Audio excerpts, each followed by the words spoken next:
Assalamualaikum warahmatullahi wabarakatuh. Alhamdulillah rabbil alamin wassalatu wassalamu ala asyrafil anbiya wal mursalin sayyidina wa maulana Muhammadin wa ala alihi wa sahbihi ajmain. Qala Allah ta'ala fil Qur'anil Karim, a'udzu billahi minasyaitonir rajim.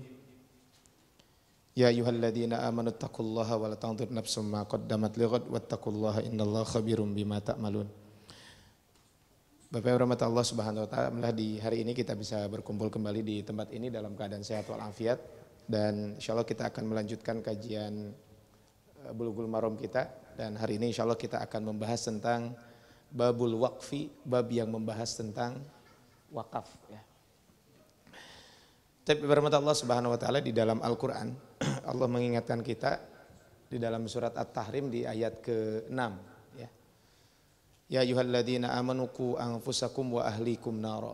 Wahai orang-orang yang beriman, jagalah diri kalian dan keluarga kalian dari api neraka. Ayat ini saya kira sering kita dengar bersama-sama kaitan dengan ayat ini. Jagalah diri kalian dan keluarga kalian dari api neraka. Yang jadi pertanyaan adalah bagaimana kita bisa menjaga diri kita dan keluarga kita dari api neraka. Di dalam sebuah buku yang ditulis oleh dalam sebuah buku, judul bukunya adalah Nida'atur Rahman li Ahlil Iman ya. Atau mungkin diterjemahkan di dalam bahasa Indonesia, sudah diterjemahkan ke dalam bahasa Indonesia, tafsir ayat-ayat yang dimulai dengan ya ayyuhalladzina amanu ya. Nida'atur Rahman li Ahlil Iman, panggilan Allah yang Maha Penyayang buat orang-orang yang beriman.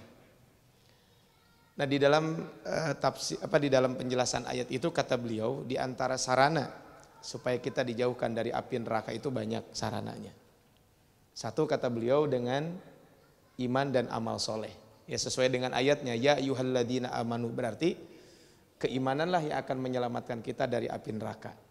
Kemudian yang kedua, kata beliau, kaitan dengan pembahasan kita hari ini adalah salah satunya adalah dengan kita bersodakoh. Ya, dengan kita bersodakoh. Kata Rasul dalam sebuah hadis, ittaqun nar walau bisyikki tamrah. Jauhkanlah diri kalian dari api neraka walaupun dengan sebutir kurma. Ini adalah walaupun dengan sesuatu yang sederhana. Jauhkan diri kalian dari api neraka dengan walaupun dengan sebutir kurma. Ya mungkin kalau di Indonesia mah kalau bulan Ramadan tuh di sini yang paling favorit bala-bala lah gitu ya. Dan itu mah makanan wajib berbuka ya. Ini adalah walaupun dengan hal yang sederhana.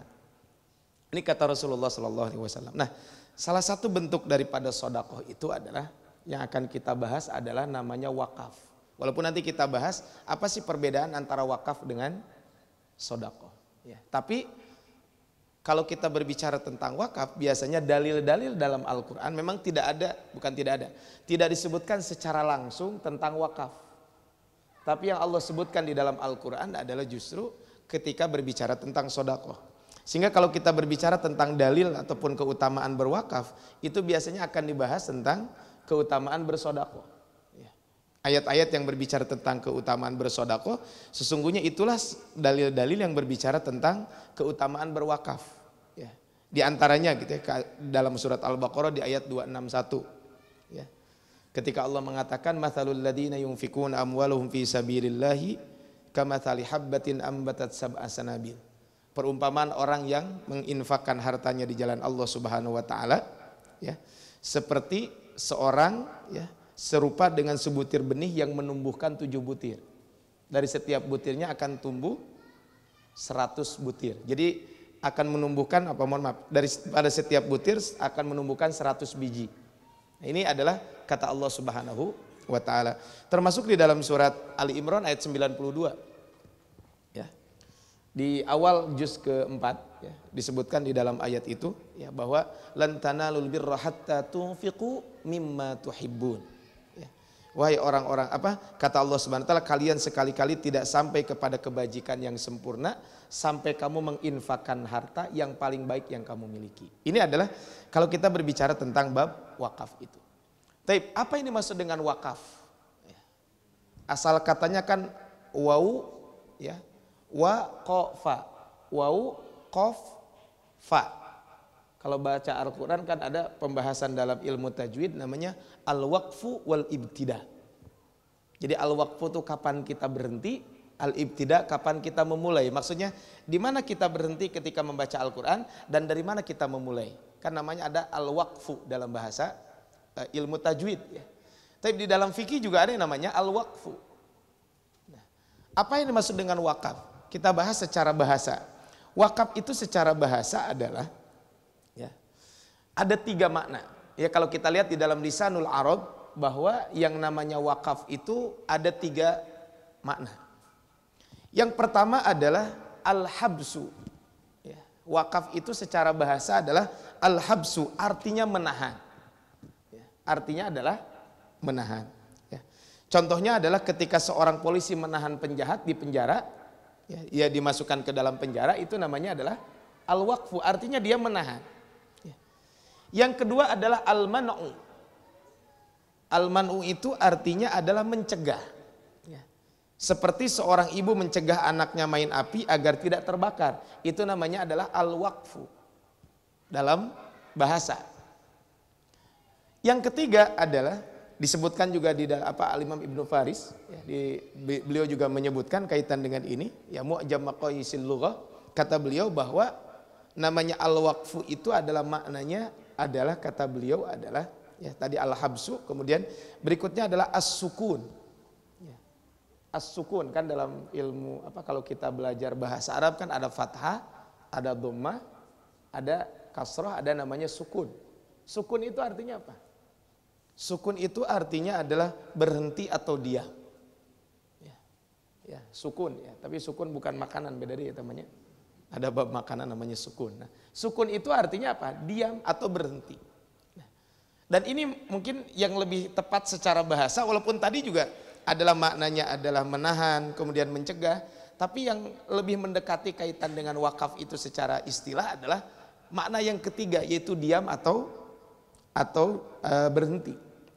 Ya, sebagaimana kenapa dinamakan wakaf itu adalah diam atau berhenti? Karena sesuatu yang diwakafkan adalah aset yang diam biasanya. Ya, jadi yang diwakafkan itu adalah aset yang diam. Ini adalah secara bahasa seperti itu. Sehingga di dalam Al-Quran Allah berbicara tentang wakaf. Contohnya apa? Maksudnya kata-kata wakaf di dalam Al-Quran, di dalam surat As-Saffat, ya, bukan surat As-Saff tapi surat As-Saffat, ya, di ayat ke-24 disebutkan waqifuhum innahum mas'ulun. Tahanlah mereka di tempat pemberhentian mereka karena sesungguhnya mereka itu akan ditanya. Waqifuhum innahum mas'ulun, kata Allah Subhanahu wa ta'ala. Nah, adapun secara istilah, ya, para ulama mengartikan, ya, wakaf itu apa? Ya. Ada sebagian ulama mengatakan wakaf itu adalah habsul asli wa tasbilul samrah. Ya. Jadi habsul asli wa tasbilu as-samrah. Menahan pokoknya dan memberikan buahnya. Jadi pokoknya ditahan tapi hasilnya diberikan. Ya, contohnya, ketika ada orang yang mewakafkan sumur, maka sumur itu ditahan aslinya, pokoknya tidak boleh dijual, tidak boleh dihibahkan, tidak boleh diwariskan. Tapi manfaat dari sumur itu bisa digunakan oleh siapapun. Karpet contohnya, ini kan karpetnya baru ya. Saya udah 2 bulan tidak kesini jadi berubah karpet. Ya. Ini karpet kan baru nih, kan ini pasti dari wakaf ya. Kira-kira karpet ini bisa dijual nggak? Nggak ada. Makanya kalau ada yang mencuri karpet masjid gitu ya, itu berarti mencuri wakaf gitu. Kan wakaf itu diperjualbelikan aja nggak boleh. Nah, kemudian apa? Ini kan tidak boleh. Tidak ada yang memiliki secara apa? Secara barangnya tidak ada yang memiliki ini. Kenapa? Aslinya tetap ada, ditahan. Kemudian apa? Kemudian manfaatnya boleh kita gunakan. Siapapun kan boleh memanfaatkan karpet ini. Ya, selama tentu untuk melaksanakan kebaikan-kebaikan. Atau sebagian lagi mengatakan habsul mali, menahan harta. Jadi yang namanya wakaf itu adalah hartanya ditahan, artinya tidak boleh diwakafkan, tidak boleh diwariskan, tidak boleh dijual, tidak boleh dihibahkan. Tetapi apa? Wasarfu manafihi fi sabilillah. Tapi manfaatnya, ya, digunakan di jalan Allah Subhanahu wa taala. Ada orang contohnya nanti disebutkan di dalam hadis bahwa wakaf ini adalah memang ajaran, kalau disebut ajaran baru umat Nabi, ya memang umat Nabi, karena orang-orang jahiliyah tidak pernah ada wakaf di zaman mereka. Sehingga sahabat yang pertama kali berwakaf itu adalah Umar ibn Khattab. Jadi Umar bin Khattab itu adalah orang yang pertama kali mewakafkan. Ya, orang yang melakukan wakaf itu adalah Umar ibn Khattab radhiyallahu anhu. Sehingga tadi ya, jadi kalau yang namanya wakaf itu adalah harta aslinya ditahan, tidak boleh dihibahkan, dijual, diwariskan, tapi apa? Tapi manfaatnya boleh digunakan oleh siapapun, ya sesuai dengan yang disampaikan oleh orang yang mewakafkan itu. Nah, dalam mazhab Syafi'i disebutkan kaitan dengan wakaf, contohnya adalah habsu malin yumkinul intifa'u bihi, menahan harta yang bisa diambil manfaatnya. Jadi menahan harta yang hartanya bisa diambil manfaatnya. Kemudian ma'abaqai ainihi, bersama keabadian ainnya. Jadi hartanya itu adalah abadi. Biqat'it tasarrufi fi raqabatihi ala masrifin mubahin mawjudin, untuk dibelanjakan pada hal-hal yang mubah dan ada. Jadi adalah hartanya ditahan untuk diambil manfaatnya, kemudian manfaat itu nanti dibelanjakan pada hal-hal yang memang dibolehkan. Sehingga kalau kita berbicara tentang wakaf, memang ada sedikit perbedaan antara wakaf dengan sodako. Minimal ada 3 saja. Yang pertama, perbedaan antara wakaf dengan sodako. Yang pertama adalah wakaf itu manfaatnya terus menerus. Sedangkan sodako manfaatnya tidak bisa terus menerus. Contohnya begini, ini air minum. Ada orang kehausan, kemudian diberikan minum. Kira-kira manfaatnya berapa lama? Ya kalau airnya sudah habis, selesai. Kalau ini kan bersodako. Kemudian, tapi kalau wakaf itu berbeda. Wakaf itu gimana?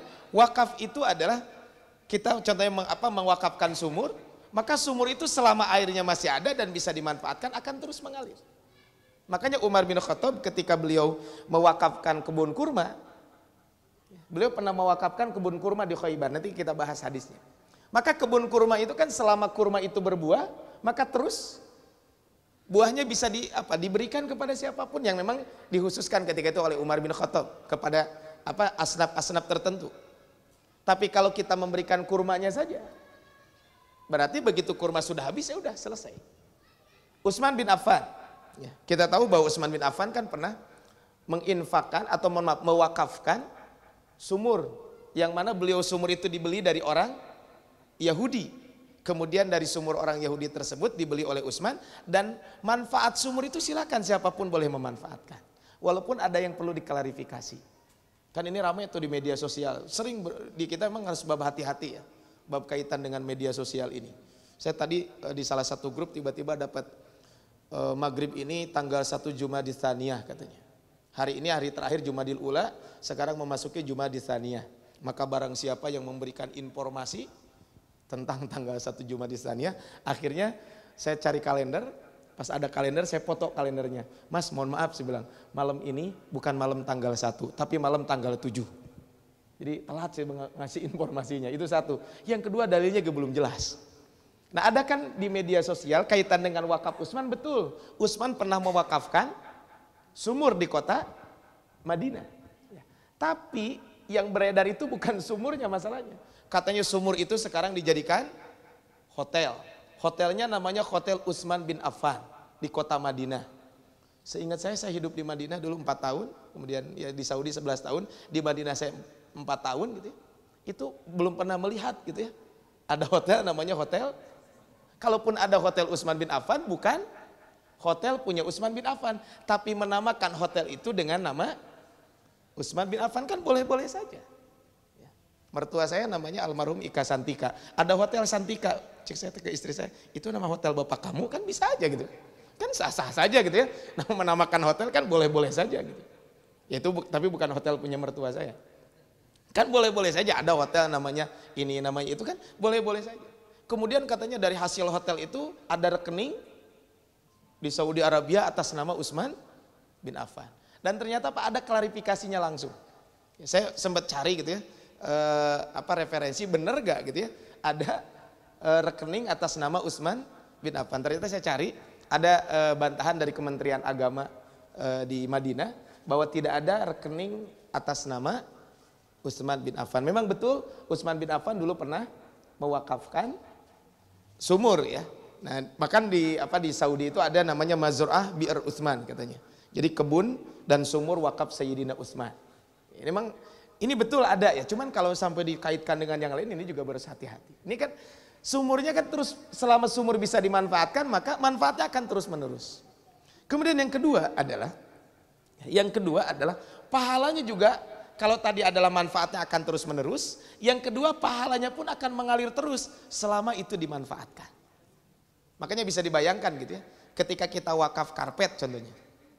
Selama karpet itu dimanfaatkan oleh orang yang sholat, bahkan sampai kita meninggal dunia, maka itu akan terus bermanfaat. Sehingga betul apa yang disampaikan oleh seorang sahabat bernama Jabir bin Abdullah bahwa kata beliau bahwa tidak ada satu orang pun sahabat Nabi Shallallahu Alaihi Wasallam yang memiliki harta kecuali mereka pernah berwakaf. Jadi tidak ada seorang pun sahabat Nabi yang memiliki harta kecuali mereka pernah berwakaf. Ini kan menunjukkan bagaimana kaitan dengan bab wakaf. Kenapa? Karena pahalanya akan terus mengalir selama barang yang diwakafkan itu masih bisa dimanfaatkan. Ya kalau sudah tidak dimanfaatkan tentu pahalanya sudah tidak mengalir lagi. Walaupun hari itu mah saya nggak mau membantu, kan sekarang ada di beberapa tempat yang terkena banjir atau terkena bencana, saya nggak mau membantu. Kenapa? Kan itu mah pahalanya tidak mengalir terus menerus. Ya itu juga pahalanya besar. Ya Utsman bin Affan, sahabat-sahabat yang lain biasa mereka membantu gitu ya. Seperti itu. Artinya sedekah tetap, wakaf juga dijalankan kaitan dengan itu. Kemudian yang ketiga memang yang membedakan wakaf dengan sedekah adalah kalau wakaf itu ada pengelolanya. Ada pengelolanya. Sering disebut dengan nadhir. Ya, nadhir itu adalah orang yang diamanahkan untuk mengelola wakaf. Umar ibn al-Khattab kan ketika mewakafkan kebun di Khaybar itu, maka beliau menyuruh untuk seseorang untuk mengurus. Dan ternyata kata para ulama disebutkan yang disuruh untuk mengurus wakafnya itu adalah Hafsah, putri beliau. Jadi yang mengelola wakafnya itu adalah Hafsah putri Umar bin Khattab radhiyallahu anhu. Sedangkan infak ataupun zakat tidak ada yang mengelola. Dalam konteks tidak ada yang mengelola, memang kalau kita bayar ke lembaga itu kan, tapi kan bisa kita langsung saja. Artinya ketika uang itu sudah diberikan kepada pribadi-pribadi, itu sudah tidak ada yang mengelola lagi. Itu maksudnya adalah bedanya zakat, bedanya infak dengan atau sedekah dengan wakaf. Kalau kita berbicara tentang wakaf tadi, maka para ulama sepakat bahwa hukum wakaf itu adalah sunnah. Hukum wakaf itu adalah sunnah. Dan keutamaan wakaf itu sangat besar. Salah satunya apa? Keutamaan wakaf adalah keutamaan bersedekah. Cuman kalau sedekah adalah hanya sekali kita mendapatkannya. Tapi kalau wakaf adalah selama barang itu masih digunakan maka terus menerus akan kita dapatkan pahalanya di sisi Allah Subhanahu wa ta'ala. Walaupun ada wakaf yang tidak dibolehkan, ada. Contohnya adalah ada wakaf yang memang dilarang di dalam syariat ya. Syekh Abdullah Al-Basam beliau menyebutkan ya. Kalau wakaf yang dibolehkan contohnya adalah ketika dia mewakafkan untuk kaum muslimin siapapun. Ya bisa jadi contohnya untuk fakir miskin boleh. Atau untuk fakir miskin dari daerah ini, itu nggak masalah. Contohnya kan di Mekah sekarang ada wakaf hotel, itu wakaf khusus untuk orang Aceh. Sehingga kan kalau orang Aceh yang melaksanakan ibadah haji, itu kan suka dikasih apa tuh? Dikasih uang tambahan gitu ya. Kan kalau setiap jemaah haji untuk haji reguler tahun ini kan sudah ditetapkan 35 juta sekian. Kemudian nanti dia akan dapat living cost, biaya selama di Saudi, maksudnya biaya hidup itu 1.500 real. Nah, untuk jemaah haji dari Aceh itu nanti ketika sampai di Mekah, maka dia akan mendapatkan uang tambahan dari siapa? Dari pengelola hotel yang memang dulu ada hotel, ada penginapan, dulu diwakafkan untuk orang Aceh. Jadi jemaah haji yang dari Aceh ketika haji di sana boleh nginep di sana. Tapi kan kalau sekarang sudah diatur ya. Sehingga akhirnya nadhir pengelola wakaf itu adalah mereka ya si hotel itu disewakan ya, disewakan kemudian hasil daripada hotel itu dikembalikan kepada jemaah haji yang berasal dari Aceh. Jadi kalau dari Kota Baru Parahyangan nggak bakalan dapat gitu ya. Karena bukan orang Aceh. Ustaz, saya aslinya orang Aceh. Ya KTP-nya kan KTP Cimahi atau KBB itu nggak ada bakalan dapat. Karena memang itu wakaf khusus untuk apa? Untuk jemaah haji yang berasal dari Aceh. Ya kan ini kan boleh untuk kaum muslimin. Nah, tapi ada yang dilarang dalam wakaf ini secara pahala tidak mendapatkan, yaitu jika wakaf itu diperuntukkan untuk anak-anak dan ahli waris mereka supaya tidak dijual. Jadi contoh begini, si A mau meninggal, dia bilang, pokoknya nama ini rumah jangan dijual, ini wakaf. Buat siapa? Jangan anak incu. Sehingga kan si tanah itu kan tidak diwakaf, tidak bisa diwariskan, tidak bisa dijual. Tapi apa? Pemanfaatannya hanya untuk keluarga saja. Nah, ini adalah, maka kasus seperti ini tidak dihukumi sebagai wakaf dari sisi keutamaan dan pahala yang didapat. Meskipun dihukumi ini memang wakaf, tapi dari sisi pahala tentu tidak sama ya dengan wakaf yang tadi pertama disebutkan. Atau bisa jadi ada orang punya hutang banyak, kemudian supaya dia tidak usah bayar hutang gitu ya, maka si tanahnya diwakafkan. Nah, kan nggak bisa dijual kan? Kalau sudah diwakafkan ya nggak bisa dijual. Nah, maka orang seperti ini juga sama, tidak. Ini adalah wakafnya memang betul wakaf gitu ya. Tapi dari sisi pahala tentu tidak mendapatkan keutamaan. Kenapa? Karena dia tadi nggak mau mewakafkan karena dia tidak mau membayar hutang. Atau bisa jadi dia wakaf untuk sebagian anak tapi tidak untuk sebagian anak, supaya apa? Supaya harta ini tidak dijual oleh anaknya. Nah, ini pun tidak dibolehkan kaitan dengan wakaf seperti ini. Sehingga ada sebuah buku kaitan dengan wakaf ya. Jadi kalau berbicara tentang wakaf itu bisa jadi wakaf itu adalah wakaf yang sunnah. Ini yang kita bahas hari ini ya. Tadi wakaf sunnah itu adalah semua madhab sepakat bahwa wakaf itu hukumnya asalnya adalah ibadah sunnah sesuai dengan dalil Al-Quran, dan nanti hadis Nabi akan kita bahas. Maka hukumnya sunnah. Tadi wakaf kepada kaum muslimin, kepada fuqara, kepada masakin itu boleh. Kemudian yang kedua ada yang disebut dengan wakaf wajib. Jadi asal hukumnya sunnah, tapi bisa jadi wajib kapan? Jika dia bernadar. Contohnya gini, jika seseorang berdoa, ya Allah semoga Allah memberikan keturunan kepada saya. Kalau saya punya keturunan maka tanah yang ada di sana akan saya wakafkan. Nah, ketika dia mendapatkan keturunan maka itu wajib wakafnya. Ini kan berarti babnya nazar. Yang ketiga ada wakaf yang boleh.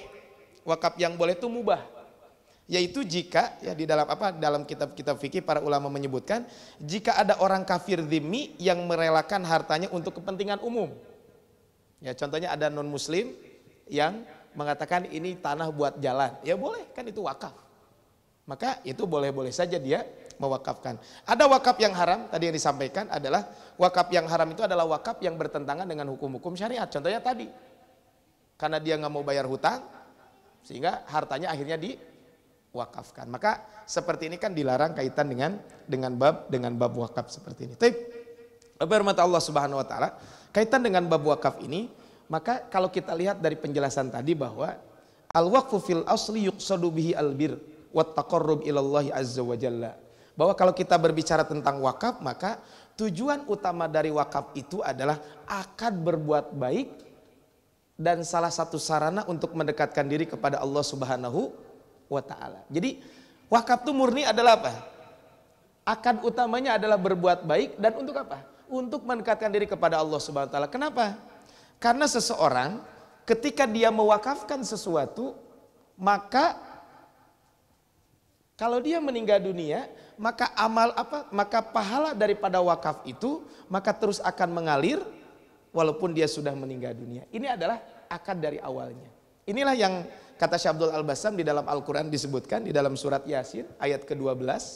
Inna nahnu nuhyil mauta wa naktubu ma qaddamu wa atharuhum. Kata Syekh Abdul Al-Bassam, kata beliau, wakaf adalah sedekah yang langgeng yang pahalanya terus mengalir kepada pewakafnya setelah amalnya terputus sebab meninggal dunia. Allah berfirman, inna nahnu nuhyil mauta. Sesungguhnya kami adalah yang menghidupkan orang-orang yang mati. Wa naktubu ma qaddamu. Dan kami dan kami akan wa naktubu ma qaddamu. Dan kami menuliskan apa-apa yang mereka lakukan ketika dunia. Wa atharohum, dan jejak-jejak mereka yang ditinggalkan. Memang para mufassirin mengatakan wa atharuhum ini adalah termasuk langkah kita menuju masjid. Langkah kita menuju ke masjid. Atau bisa jadi wa atharum itu adalah kebaikan-kebaikan yang kita lakukan di dunia, yang kita tinggalkan, kemudian kebaikan itu dilanjutkan oleh orang setelah kita. Wa atharuhum. Tapi kata Syekh Abdul Al-Bassam di sini adalah wa naktubu ma qaddamu wa atharuhum adalah bekas-bekas amalan kita di dunia pahalanya akan terus mengalir. Salah satunya adalah yang berbicara tentang bab wakaf seperti ini. Sehingga ini adalah yang dimaksud dengan wakaf ini. Tapi sekarang kita bahas hadis-hadis yang berbicara tentang bab wakaf ini. Hadisnya tidak banyak, cuma 3 hadis. Hadis yang pertama adalah berbicara tentang keutamaan wakaf. Berbicara tentang keutamaan wakaf. Hadisnya sering kita dengar. Hadisnya adalah dari Abu Hurairah, an Abi Hurairah radhiyallahu anhu. Hadisnya dari Abu Hurairah, semoga Allah meridhoinya. Anna Rasulullah sallallahu alaihi wasallam qala, sesungguhnya Rasulullah sallallahu alaihi wasallam bersabda, idza mata ibnu Adam, apabila anak cucu Adam meninggal dunia. Di sini ada kata-kata idza. Idza itu adalah jumlatun syartiyah. Idza mata ibnu Adam. Jadi ini adalah jumlah syarat. Apabila anak cucu Adam meninggal dunia, maka kata Rasulullah SAW, in qata'a amaluhu illa min salasin. Jadi kalau orang meninggal dunia, maka semua amal ibadahnya itu akan terputus. Jadi semua amal ibadah akan terputus. Artinya berarti apa? Kalau kita lihat di sini, apabila, berarti kalau sudah meninggal udah semua amal kita akan terputus. Illa min salasin, kecuali 3 hal kata Rasulullah SAW. Apa saja 3 hal itu? Ya. Yang pertama adalah sodaqotin jariyatin. Yang pertama adalah sodakoh jariyah. Apa yang dimaksud dengan sodakoh jariyah? Sodakoh jariyah ini adalah dalam bahasa kitanya adalah wakaf. Karena sodakoh artinya sodakoh jariyah yang mustamirrah, yang mengalir. Inilah tadi yang membedakan antara sodakoh jariyah itu berarti wakaf. Sodakoh yang pahalanya terus mengalir. Karena ada as-sodakotul maktu'ah. Ada sodakoh yang pahalanya terputus. Ini pun penting kita bersodakoh. Karena kata Allah di dalam Al-Quran, orang kalau sudah meninggal dunia dalam surat Al-Munafikun, ketika datang kematian kata mereka, orang yang meninggal itu, laula akhartani ila ajalin qarib. Ya Allah, pending sedikit kematian itu. Fa as-saddaqa wa akum minas salihin, maka supaya saya bisa bersodakoh.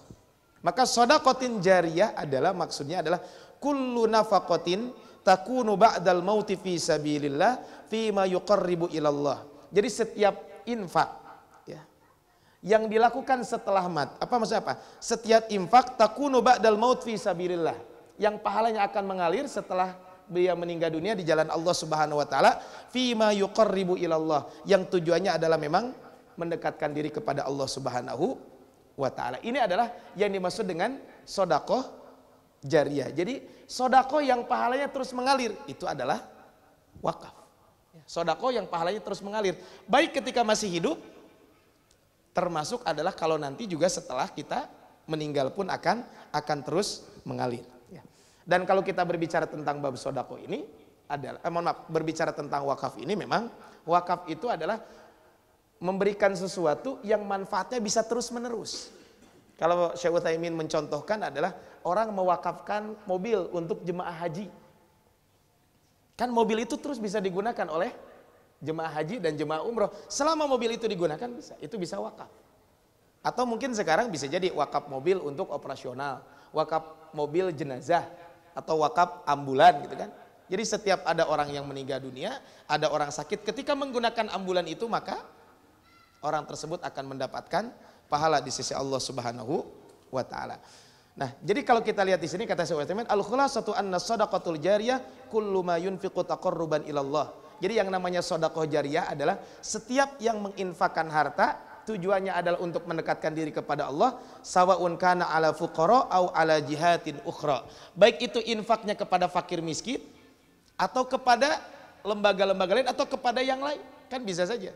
Contohnya ada orang mewakafkan, ini adalah wakaf rumah, atau mungkin di Bandung ini kan di dekat rumah sakit Hasan Sadikin, itu kan banyak tuh yang wakaf rumah yang digunakan untuk pasien yang tidak mampu dari luar kota.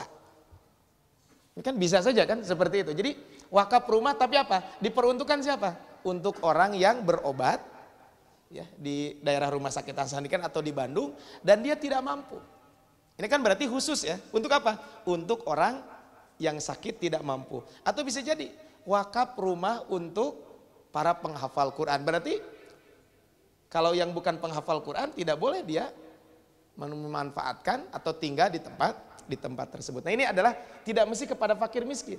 Dan bab wakaf ini lebih luas penggunaannya dibanding zakat. Kalau zakat kan hanya asnaf yang 8, tapi kalau wakaf lebih luas. Kalau wakaf ini adalah lebih luas.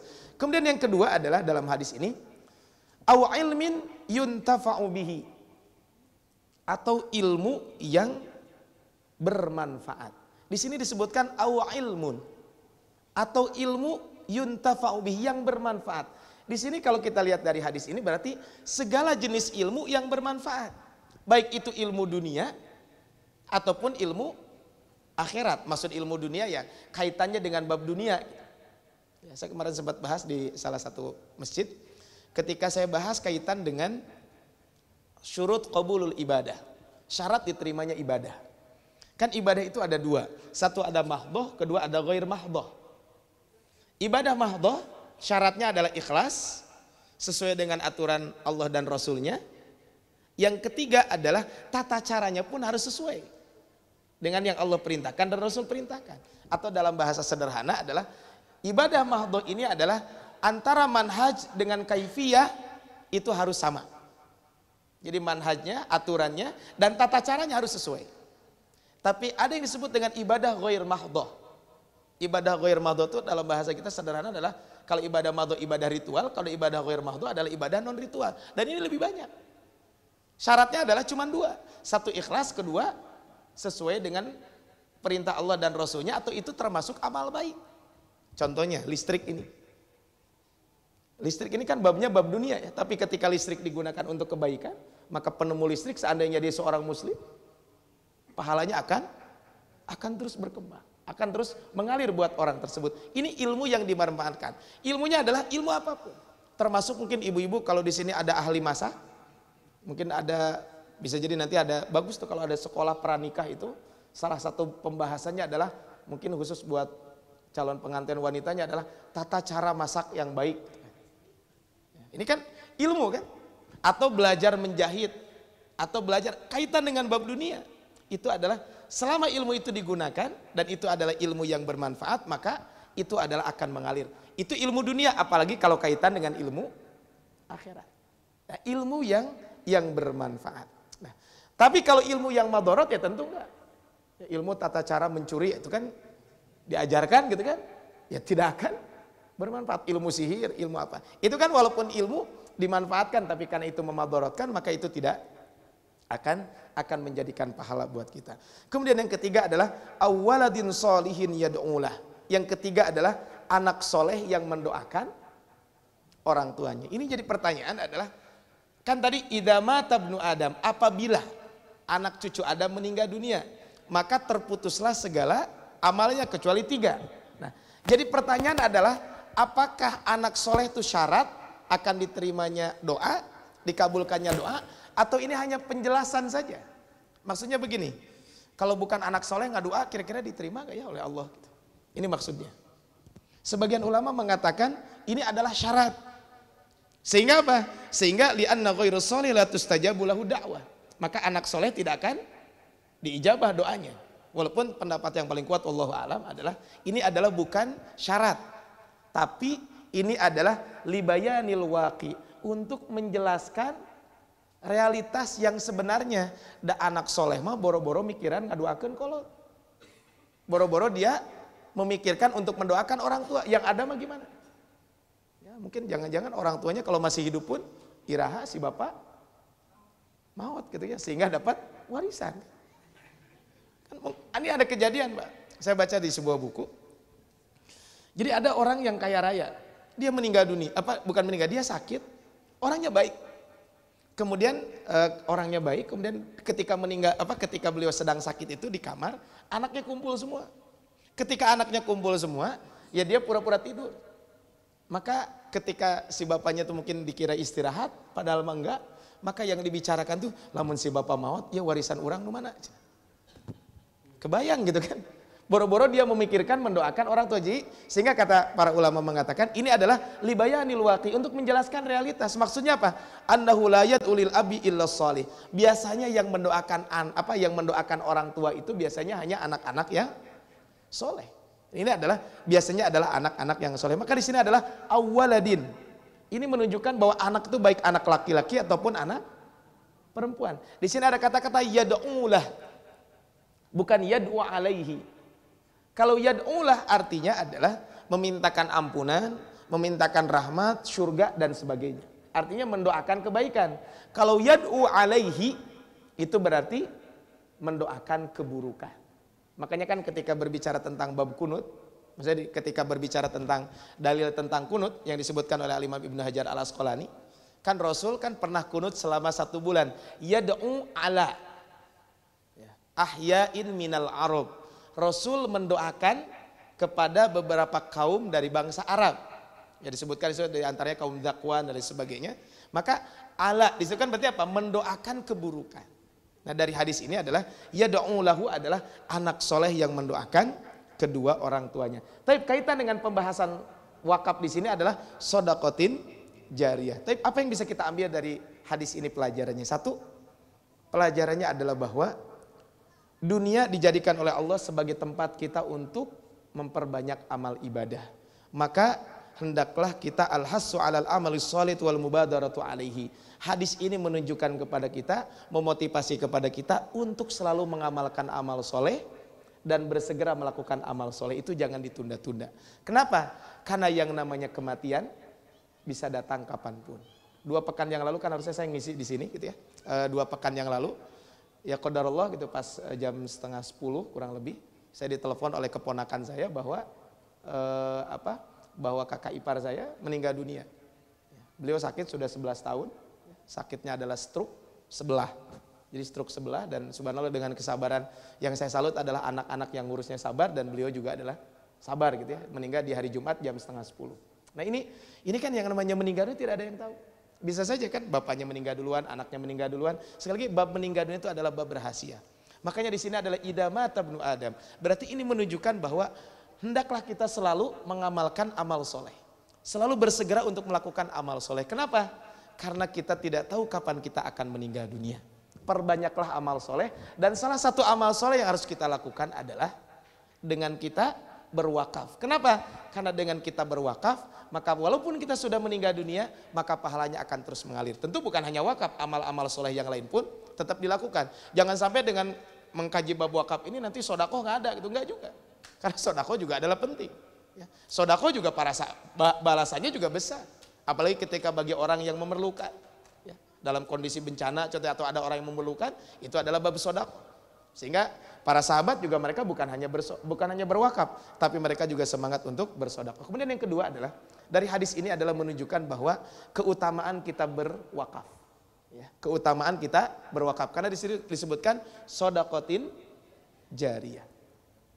Kemudian yang ketiga adalah pelajaran yang bisa kita ambil bahwa isbatu masyru'iyatil waqfi wa annal waqfa laysa minal umur al bid'iyah. Bahwa kalau kita lihat dari hadis ini bahwa wakaf itu disyariatkan dan wakaf itu bukan perkara yang bid'ah, bukan hal yang baru, tapi wakaf ini adalah memang disyariatkan di dalam Islam. Kemudian dari hadis ini juga pelajarannya adalah pentingnya kita memiliki ilmu, kemudian ilmu itu kita ajarkan kepada orang lain, dan ketika kita ajarkan kepada orang lain, ilmu tersebut akan menjadi ilmu yang bermanfaat dan pahalanya akan terus mengalir sampai kapan? Sampai selama ilmu itu dimanfaatkan. Jadi kalau kita, ya saya, Bapak Ibu yang sudah punya anak, kita ajarkan kebaikan kepada anak kita, itu kan ilmu yang bermanfaat. Dan ilmu itu tidak mesti banyak. Rasul mengatakan, au ilmun yuntafa'u bihi. Bukan disebutkan au ilmun kathirun, enggak. Ilmun, ini membentuk nakirah. Artinya kata umum. Artinya ilmu apapun selama itu bermanfaat, maka selama ilmu itu digunakan akan terus mengalir pahalanya kepada kita semuanya. Ada pertanyaan, Syekh Utsaimin pernah ditanya, kalau ada orang yang berwakaf buku, apakah dia akan mendapatkan sodakoh jariyah atau akan mendapatkan ilmu yang bermanfaat? Contohnya ada pesantren, di situ santri tidak mampu, kita belikan buku. Ya buku kaitan, buku apapun, buku apa? Contohnya butuh buku fikih untuk pengajian mereka, butuh Al-Quran. Kemudian apakah itu ilmu bermanfaat atau wakaf? Maka kata Syekh Utsaimin, dia akan mendapatkan dua-duanya. Dia berwakaf karena itu adalah dimanfaatkan oleh siapapun.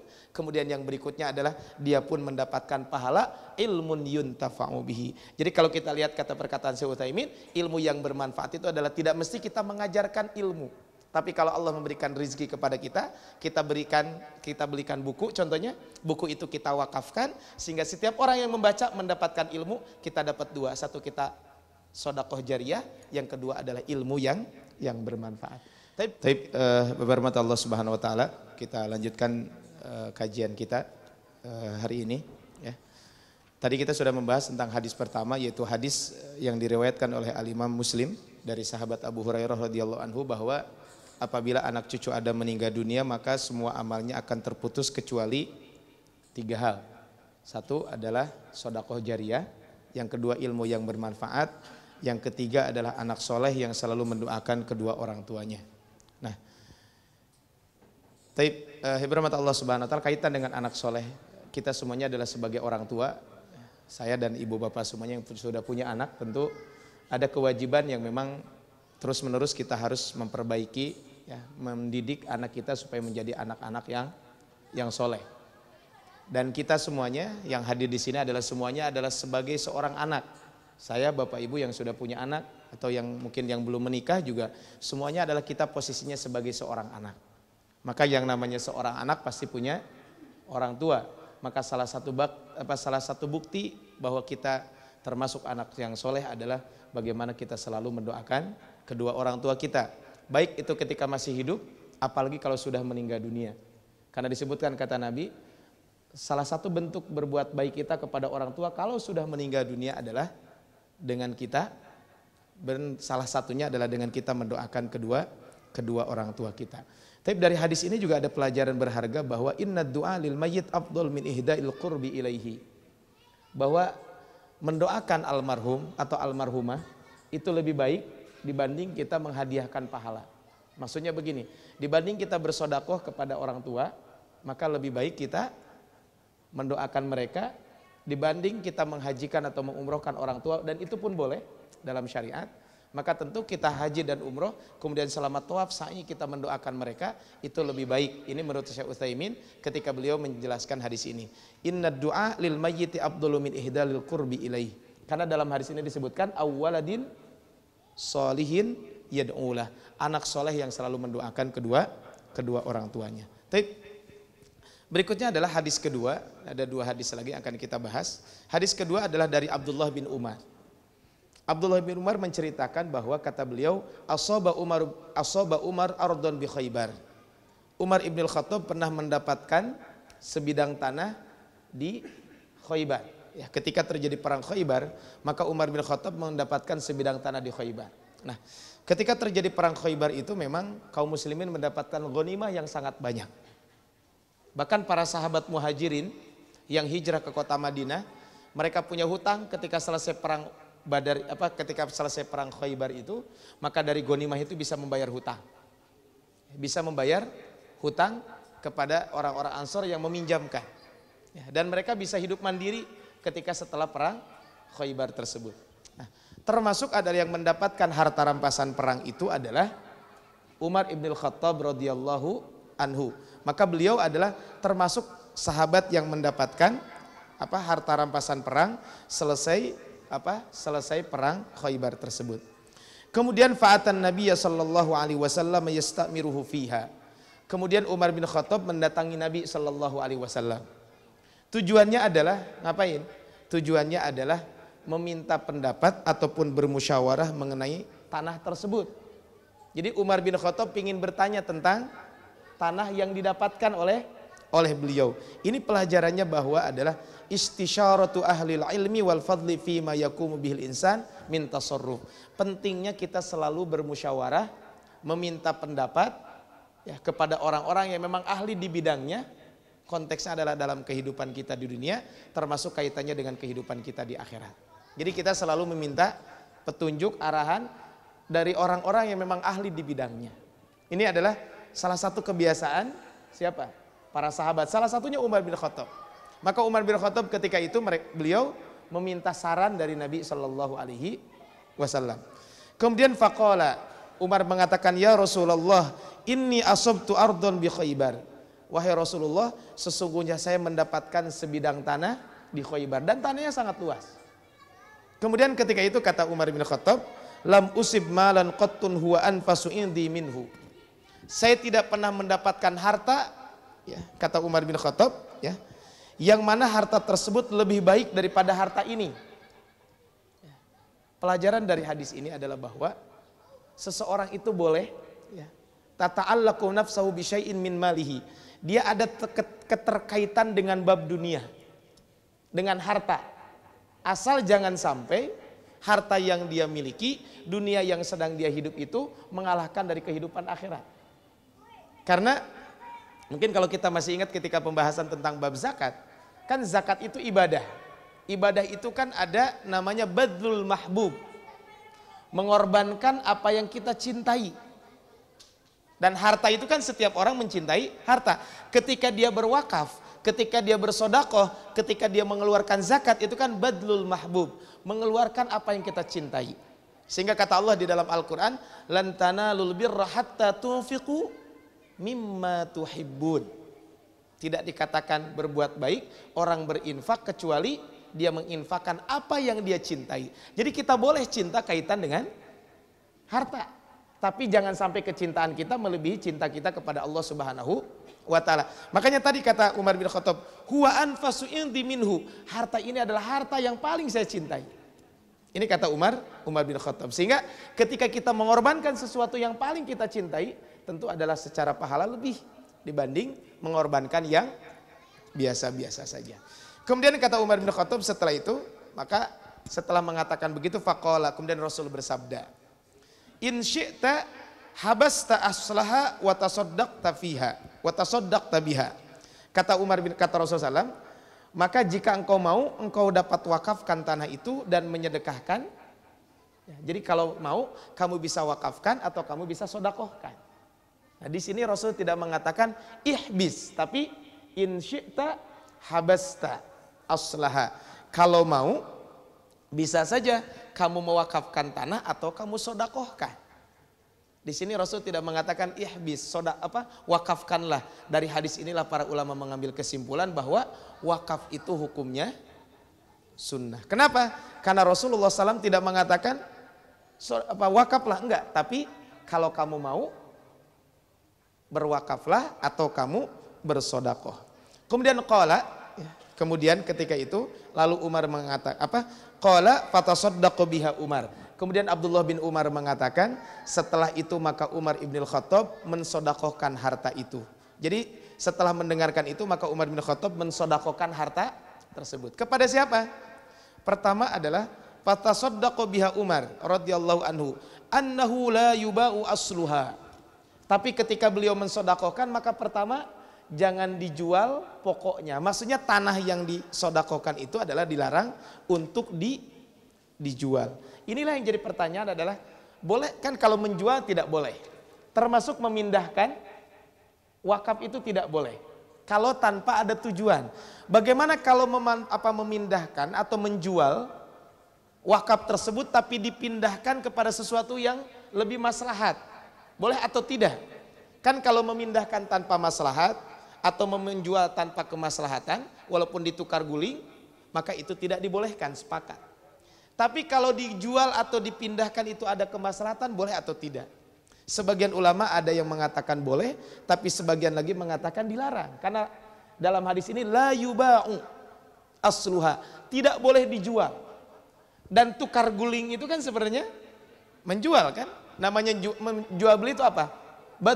Namanya jual beli kan apa?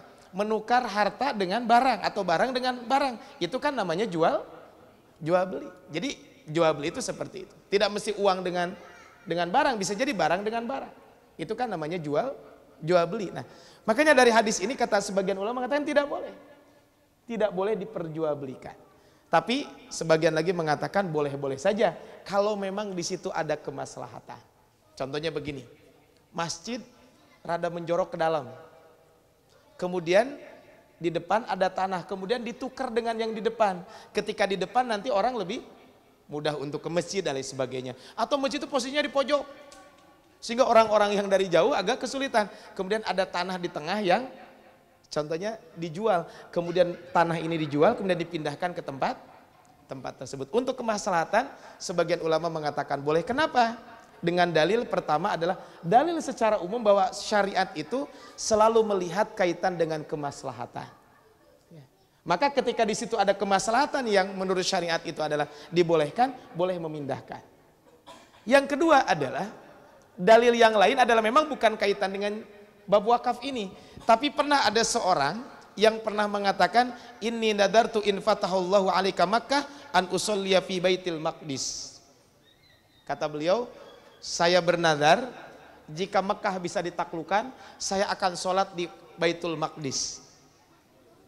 Jadi kalau Mekah menang, kalau Mekah bisa ditaklukkan oleh kaum muslimin, saya akan sholat di Baitul Maqdis. Apa kata Rasul? Sholliha huna, udah kamu sholat di Mekah saja. Kemudian kata dia, fa'ada alaihi, diulang lagi, saya akan ke Baitul Maqdis. Kata Rasul, sholat di sini. Kemudian kata Rasul sampai Rasul mengulang-ulang, kemudian faqala lahu sampai 3 kali, sya'nuka idzan. Maksudnya ya udah terserah kamu deh kalau begitu. Nah, tapi maksudnya adalah, kan kenapa? Masjidil Haram dengan Masjidil Aqsa kan beda. Sholat di Masjidil Haram sama dengan 100.000, sholat di Masjidil Aqsa 500. Artinya apa? Boleh memindahkan yang tadinya cuma 500 menjadi 100.000. Nah, inilah para ulama mengatakan boleh berarti memindahkan wakaf atau menjual wakaf, tapi untuk kemaslahatan yang lebih. Ya, untuk kemaslahatan yang lebih dari ini adalah dari hadis ini. Kemudian berikutnya adalah wala yurathu. Maka wakaf itu tidak boleh diwariskan. Contohnya begini. Saya mewakafkan harta atau orang tua saya mewakafkan harta ke masjid. Kemudian ketika itu adalah harta tersebut, kemudian ketika bapak meninggal kan masih ada, itu jadi wakaf kan. Kemudian begitu bapak meninggal maka diwariskan. Kan ini banyak kasus Pak ya. Di beberapa tempat ada masjid yang digugat oleh ahli warisnya. Dengan mengatakan ada sekolah kan yang sampai akhirnya rame gitu ya. Kalau memang sudah diwakafkan ya memang ya udah gitu, jangan sampai ahli warisnya juga menggugat. Nah cuman kan babnya, makanya bab zaman sekarang sering saya sampaikan begini, ketika kita wakaf, ketika kita hibah, bagus mungkin secara legalitas formal menurut hukum positif diurus juga. Karena kenapa? Ada sekolah kan digugat oleh ahli waris. Ada masjid, saya pernah sholat di salah satu masjid dan saya kebetulan sempat sekitar 4 atau 5 bulan tinggal di dekat masjid itu. Jadi saya waktu itu kerja di situ dan nginep juga di situ. Kemudian karena saya sering kalau sholat 5 waktu sholat di masjid itu, kenalah dengan DKM-nya. Ketika saya ngobrol dengan DKM-nya tersebut, ini masjid katanya pernah digugat oleh siapa? Oleh generasi ketiga. Jadi bukan anaknya tapi cucunya. Yang meureun baheula hartanya tidak berharga, sekarang di persenti jika namanya bukan per meter lagi gitu ya. Persenti udah berapa gitu harganya. Jadi persenti ada harganya gitu ya. Nah ini karena sudah mahal akhirnya digugat. Memang tanahnya strategis, walaupun tidak di pinggir jalan raya banget, tapi dia dekat kampus, kemudian masuk ke gang tapi masuk mobil di situ dan pintu gerbang kampus. Nah ini kan akhirnya ada yang menggugat seperti itu. Nah, warisan itu tidak boleh wakaf itu tidak boleh diwariskan. Wala yuhabu, dan tidak boleh dihibahkan. Maka ini tidak boleh dihibahkan. Wa tasaddaqa biha, tapi wakaf itu hasilnya adalah wa tasaddaqa biha fil fuqara, lil fuqara. Maka kemudian Umar bin Khattab mengatakan nanti dari hasil ini adalah sodakohkan kepada fakir miskin. Fuqara di sini adalah termasuk mungkin fakir miskin. Wajar karena mereka adalah orang yang layak untuk mendapatkan bantuan. Kemudian wafil kurba, kepada kerabat. Jadi boleh kita wakaf kepada kerabat. Ya, boleh kita wakaf kepada kerabat. Karena di sini disebutkan fil kurba, kepada kerabat. Kemudian wafir riqab, kepada hamba sahaya untuk memerdekakan dirinya. Kemudian berikutnya adalah wa fi sabilillah, termasuk adalah orang yang berjihad di jalan Allah. Nah mungkin konteks sekarang bisa jadi namanya fi sabilillah ya tentu untuk pembangunan masjid, pembangunan lembaga pendidikan, untuk kemajuan dakwah, itu kan termasuk dibolehkan kita berwakaf untuk hal itu. Kemudian wabnis sabil, untuk ibnu sabil. Ada kalau nggak salah di salah satu tempat, jadi ada semacam rumah gitu ya, itu rumah singgah, bagi yang kemalaman boleh nginep di situ. Kan bisa saja kan ibnu sabil. Kenapa dinamakan ibnu sabil? Ibnu sabil itu orang bepergian kehabisan bekal. Dan kalau sekarang sih asa kemungkinan kecil ya. Jadi kalau ibnu sabil walaupun dia kaya di kampungnya, kalau kehabisan bekal boleh mendapatkan zakat. Tapi kalau untuk sekarang asa kemungkinan kecil gitu ya. Ya kecuali mungkin dia tidak punya, dia kaya raya tapi nggak punya internet banking dan lain sebagainya gitu ya. Ada sekarang kan ada mobile banking, internet banking dan lain sebagainya. Alat komunikasi juga cukup canggih dan lain sebagainya gitu ya. Tapi mungkin saja terjadi, sangat mungkin. Wadhaif termasuk adalah harta harta wakaf ini boleh juga dari hasilnya untuk menjamu tamu. Artinya memang lebih umum. Siapapun. Jadi tidak mesti orang kaya. Tidak mesti orang miskin yang mendapatkan ini kalau wakaf. Orang kaya pun gak masalah. Ya contohnya kalau masjid wakaf, yang sholat siapa?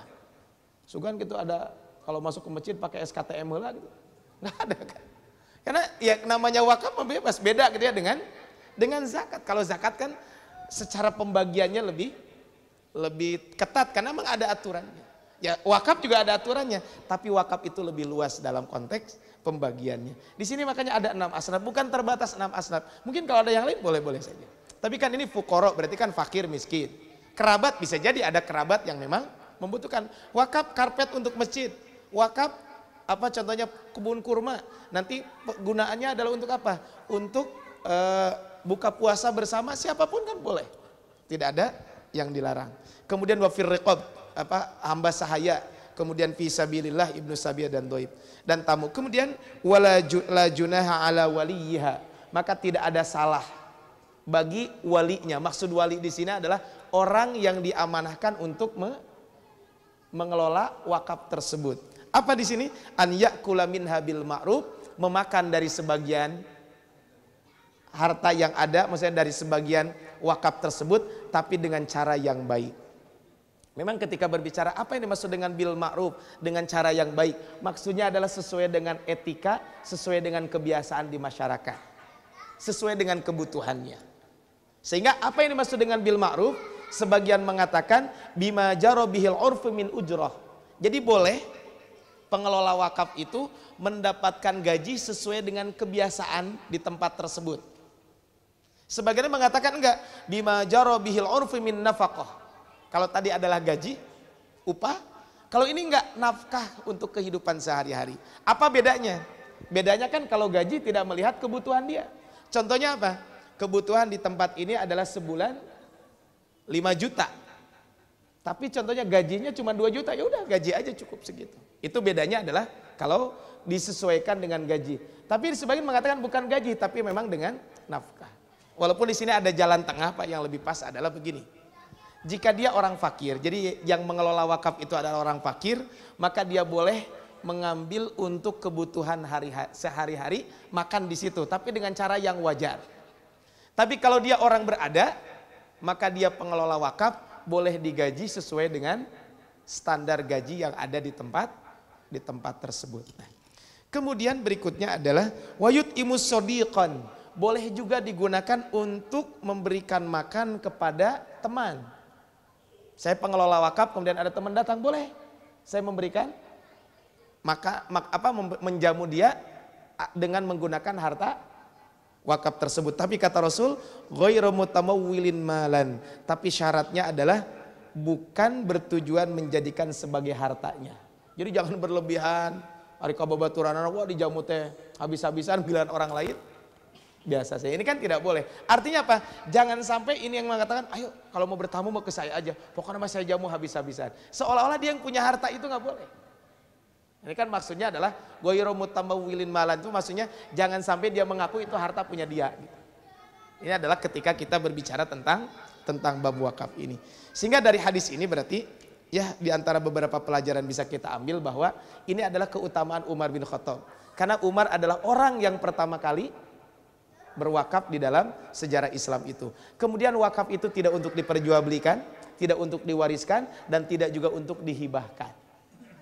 Tidak untuk dihibahkan. Tapi adalah ahli warisnya boleh memanfaatkan itu, mendapatkan manfaat, boleh asal dia memang wakafnya untuk umum contohnya. Tapi kalau wakaf untuk fakir miskin, kebetulan ada kerabat yang mewakafkan itu fakir miskin, boleh dia mendapatkan itu.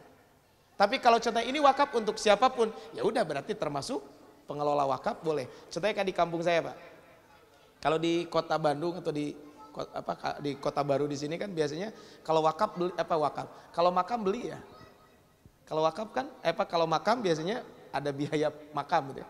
Tapi kalau saya di kampung saya enggak. Kayak kemarin pas kakak ipar saya meninggal dunia, pas ngobrol dengan warga di situ, ya alhamdulillah katanya di sini mah ya 200 hektar, 200 tumak, itu teh untuk makam. Jadi 200 tumak kan lumayan, 200 kali 16. Kali 16 meter persegi, kan lumayan luas, 200 tumak. Itu, ya itu untuk kuburan aja gitu. Kan yang dimakamkan itu siapa? Ya bebas siapapun, mau orang kaya, orang miskin, asal dia muslim, contohnya di situ, ya udah boleh-boleh saja. Untuk dimakamkan di tempat tersebut. Dan itu kan statusnya adalah wakaf. Ya, statusnya adalah di hadis ini adalah kaitan dengan bab wakaf. Tapi hadis terakhir adalah yang bisa kita karena di sini disebutkan cuma 3 hadis. Hadis terakhir ini adalah berbicara tentang kisah Khalid bin Walid. Kalau Umar bin Khattab kan mewakafkannya apa? Barang yang diam, tidak bergerak. Yang namanya tanah kan tidak bisa berpindah-pindah. Nah, kalau hadis yang terakhir, yang ketiga ada yang disebutkan tentang bab ini dari Abu Hurairah. Ba'asa Rasulullah SAW Umar ala sadaqah. Rasul pernah mengutus Umar bin Khattab untuk menarik zakat. Jadi sodakoh maksud di sini adalah menarik zakat. Jadi Umar bin Khattab menyuruh Rasul menyuruh sahabat Umar bin Khattab untuk menarik sodakoh dari orang-orang yang belum bayar zakat maksudnya. Jadi beliau adalah petugas zakat. Dari hadis ini pelajaran berarti boleh kita menyuruh ataupun menarik zakat dari orang yang memang wajib untuk mengeluarkan zakat. Ya. Tapi tidak boleh sembarangan semua orang, enggak. Konteksnya adalah karena Rasul adalah sebagai khalifah, sebagai pemimpin, maka ketika itu memerintahkan kepada Umar. Ini menunjukkan keistimewaan Umar. Umar adalah orang yang terpercaya. Maka ketika itu memang hadisnya hadis panjang, tapi karena di muqaddimah dulu disampaikan bahwa Bulughul Maram itu adalah hadis yang mukhtasar, yang ringkas. Kalau hadisnya kan aslinya panjang, bahwa ini berbicara tentang ketika itu ada 3 orang yang akan ditagih oleh Umar. 1 Khalid bin Walid, yang kedua adalah Ibnu Jamil. Jadi yang pertama adalah Khalid bin Walid, yang kedua adalah Ibn Jamil, yang ketiga adalah yang akan ditagih oleh Umar ibn Khattab itu adalah Al-Abbas bin Abdul Muthalib. Jadi 3 orang yang akan ditagih zakatnya. Maka ketika itu Khalid bin Walid disebutkan dalam hadis ini, wa amma Khalidun. Makanya langsung kaitan dengan pembahasan ini saja. Khalid bin Walid ketika itu ditagih, kemudian kata Khalid, faqad ihtabasa adra'ahu wa a'tadahu fi sabilillah. Khalid tidak bayar zakat, kenapa? Karena harta yang beliau miliki, ya diantaranya adalah baju perang, kemudian perlengkapan untuk perang, atau harta yang beliau miliki dibelikan untuk peralatan perang, dan peralatan perangnya itu adalah diwakafkan. Jadi peralatan perangnya diwakafkan, sehingga ketika ditagih zakat, maka beliau ini adalah harta yang sebelum haul itu sudah beliau keluarkan, bukan untuk zakat tapi sodakoh, tapi diwakafkan. Kemudian adapun sehingga pala zakat alaihi, sehingga tidak usah mengeluarkan zakat. Kenapa? Karena ini sudah bentuknya wakaf. Jadi kalau wakaf itu, kalau ada tanah wakaf kemudian di situ menghasilkan buah-buahan, maka tidak usah dikeluarkan zakatnya. Kenapa? Karena nggak ada pemiliknya. Siapa pemilik wakaf? Kan bukan pribadi-pribadi, makanya yang diwakafkan kan adalah yang memang ada dimiliki oleh seseorang. Kemudian adapun Ibnu Jamil, falaysa lahu udrun, dia tidak membayar zakat, tidak ada udzur. Illa annahu kana faqiran fa aghnahullah. Memang sebelumnya beliau adalah orang fakir, kemudian Allah berikan kekayaan kepada orang tersebut, akhirnya ditagihlah zakatnya. Adapun Al-Abbas bin Abdul Muthalib, ya memang karena beliau ada udzur sehingga beliau tidak ditarik kaitan dengan bab zakat ini. Jadi kalau kita berwakaf, kesimpulan dari pembahasan hari ini adalah bahwa kalau kita berwakaf itu adalah benda ataupun harta yang kita wakafkan, sesuatu yang bisa bertahan lama, manfaatnya terus menerus kita bisa gunakan. Ya.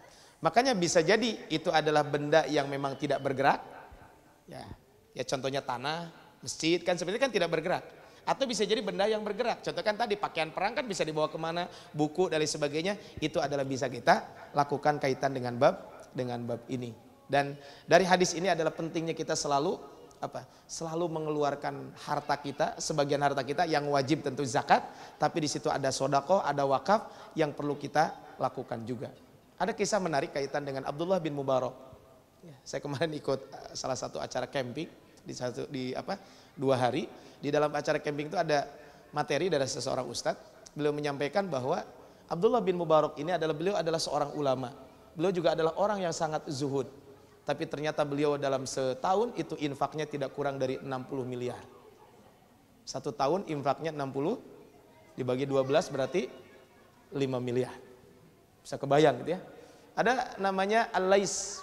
Imam Al-Lais ini adalah seorang ulama sezaman dengan Imam Malik. Beliau ini adalah ulama yang kaya raya tapi tidak pernah bayar zakat. Langsung kaget, kenapa tidak pernah bayar zakat? Karena beliau itu selalu hartanya itu habis sebelum jatuh tempo. Jadi sebelum jatuh tempo, maksudnya sebelum haulnya tiba, itu hartanya sudah habis duluan. Sudah di bawah nisab terus. Beliau pernah melaksanakan ibadah haji. Kemudian karena dekat dengan Imam Malik, kemudian ketika beliau berkunjung ke kota Madinah, ketika berkunjung ke kota Madinah beliau menghidangkan Imam Malik menghidangkan kurma, kemudian beres makan kurma di piring tersebut, yang tadinya di piring itu kurma maka jadi uang emas. Jadi beliau muncul orang Sunda mengodok saku gitu ya. Kemudian dikeluarkan adalah di piring itu yang tadinya kurma jadi emas. Jadi setelah dimakan jadi emas. Jadi berinfak. Pernah beliau mengirim uang kepada Imam Malik sekitar 1.000 dirham. 1.000 dinar. 1.000 dinar kan sekitar 4 kilo emas lebih. Itu sekali ngirim. Pernah Imam Malik mau menikahkan anaknya, kemudian beliau meminta sesuatu kepada temannya ini karena bajunya itu pingin diwarnai. Jadi warna yang paling bagus kan pakai warna alami. Maka minta dikirim daun-daunan. Kemudian dikirimkanlah daun-daunan 30 ekor unta. Kemudian ayeuna meureun 30 bok. Ketika dikirim 30 bok tersebut loba-loba teuing mencek urang Sunda mah gitu ya. Ya udah atuh ari loba teuing mah jual we. Dijual laku 500 dinar. Ya eta teh nyumbang kepada temannya mau menikahkan anaknya 500 dinar. Nah ini artinya apa? Ternyata kaitan dengan bab ini adalah penting. Tadi saya sampaikan di awal bahwa tidak ada seorang sahabat Nabi pun yang dia punya harta kecuali dia pernah berwakaf. Dan wakaf ini adalah tadi disampaikan, bisa jadi wakaf itu kan gak mesti besar, maksudnya bukan gak mesti besar, tergantung kemampuan kita. Ya bisa besar alhamdulillah, ya namanya besar atau kecil kan relatif, tidak semua orang akan sama. Jadi ketika ada program wakaf dan lain sebagainya, dan wakaf itu kan sekali lagi adalah ya wakaf untuk tadi bisa jadi untuk fisabilillah. Fisabilillah kan zaman sekarang banyak. Bisa jadi wakaf untuk lembaga pendidikan, wakaf untuk sarana dakwah. Ada di salah satu tempat contohnya masjid, dia mengatakan wakaf mobil untuk operasional dakwah. Ya, kalau saya kemarin ikut acara di Mudzakarah Dakwah Indonesia, ya 3 hari waktu itu acaranya di Ciumbuleuit, itu ada kisah seorang dai, subhanallah gitu ya. Dai tersebut kalau mau khutbah Jumat berangkatnya dari hari Kamis. Kan di mana-mana hari khutbah Jumat hari apa? Jumat ya, oh, mungkin khutbah Jumat hari Kamis. Kenapa berangkat hari Kamis? Karena perjalanannya adalah pakai mobil. Setelah pakai mobil nanti dia menyusuri sungai. Kemudian setelah menyusuri sungai baru nanti naik motor. Bisa kebayang gitu ya. Ini perjuangannya. Jadi berangkat hari Kamis untuk ngisi khutbah Jumat. Nah, kan para dai yang seperti itu tuh perlu kita support. Contohnya kaitan dengan kendaraan dan sebagainya, itu kan bagian daripada mensupport para dai, itu pun termasuk bisa kita contohnya berwakaf. Wakaf apa? Wakaf kendaraan, wakaf dan sebagainya. Ini bisa kita lakukan, apalagi konteks wakaf sekarang kan banyak lembaga-lembaga atau mungkin di masjid di dekat rumah kita atau dimanapun itu ada dibutuhkan gitu, karpet. Kalau karpet 1 gulung contohnya 5 juta, kalau sendirian berat mungkin bisa jadi patungan 10 orang gitu ya. atau 20 orang atau 30 orang sehingga masing-masing kita bisa melakukan bab ini, dan ini adalah bagian dari bekal kita untuk menuju kehidupan yang abadi, yaitu kehidupan akhirat. Tapi saya kira itu saja mungkin yang disampaikan di hari ini. Sebelum kita tutup ya, ada sedikit permohonan doa ya dari ada kebetulan juga ini tadi disampaikan oleh Ustadz Mukti ya, bahwa ada salah seorang jamaah di sini yang istrinya baru melahirkan ya. Istrinya baru melahirkan anak ya, yaitu ini nama bapaknya mohon maaf kalau salah, Pak Asep Muhdor ya, baru melahirkan anak laki-laki, diberikan nama Rizkia Beiza Mafaza ya, ini namanya ya, Rizkia Beiza Mafaza. Bagi seorang ayah dan ibu ketika kelahiran seorang anak, maka pertama kan ketika lahir diadzankan, kemudian ditahnik, kemudian nanti di hari ke-7 diberikan nama, kemudian diakikahkan, kemudian setelah itu adalah rambutnya dicukur, kemudian ditimbang, kemudian nanti sodako dengan perak ataupun emas, mangga tergantung kemampuan. Kemudian berikutnya adalah kalau memang laki-laki juga disunahkan juga untuk dikhitan, ya mangga, walaupun dikhitan boleh nanti kalau sudah sebelum yang penting sebelum balik sudah dikhitan. Ya kalau mau masih kecil dikhitan juga boleh-boleh saja, karena ada beberapa riwayat katanya Rasul itu menghitan cucunya, dan kalau menghitan masih kecil ternyata banyak hikmahnya, minimal pas pulang dihitan mau anu nawaran cocokan gitu lah. Ya, tapi bukan masalah itu ya, tapi memang menghitan anak ketika masih kecil. Nah, tadi beliau juga meminta doa kepada kita semuanya, semoga ya mungkin anak Pak Asep Muhdor dan istrinya adalah yang diberikan nama Rizkia Beiza Mafaza, dan tentu anak kita semuanya dijadikan anak-anak yang soleh, dan mudah-mudahan juga kita semuanya juga yang hadir di sini menjadi anak-anak yang soleh. Kita doakan sebagaimana doa yang dituliskan oleh para ulama kaitan dengan bayi yang baru dilahirkan. Barakallahu lahuma fil mauhubi lahuma.